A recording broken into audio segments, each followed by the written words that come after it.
Hello again, everybody. So, today's topic we'll be discussing what is known as Mercury River temples.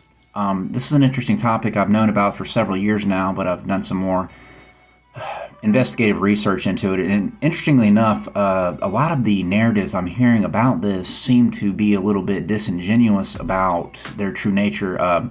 These temples are not just in what would be considered the Qin Huangdi Emperor's Temple in China itself, but around the world in Mexico and other areas, interestingly enough. So let's get into this topic together. So here, of course, is the emperor himself, who is said to be the first emperor of the unified China as we would know it.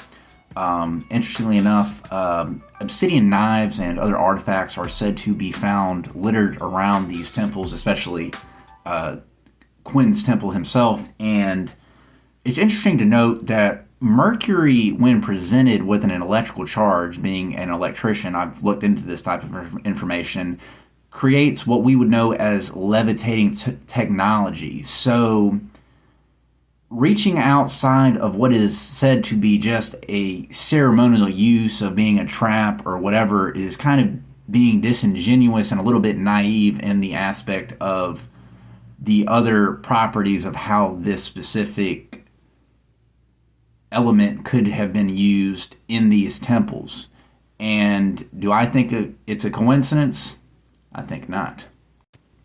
So of course here is an Aztec temple, and it's also been said, as I said previously, that Mercury has been found underneath these temples in rivers or pools, underneath the temples themselves. Of course, this temple right here is presented to us underground, so there is literally Mercury underneath this temple. Something else to note is the Roman god Mercury himself is said to have transported people's souls from here to the afterlife. And talking about Antiquitech and other things that I always talk about on my channel, it's interesting to note that Mercury, the god himself, is always presented with the caduceus rod. So that, of course, is tying right back into all of this information we're going over right now.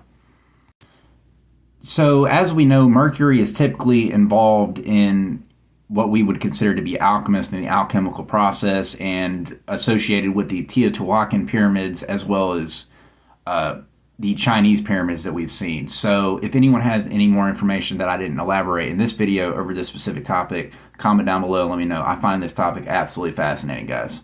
Thank you.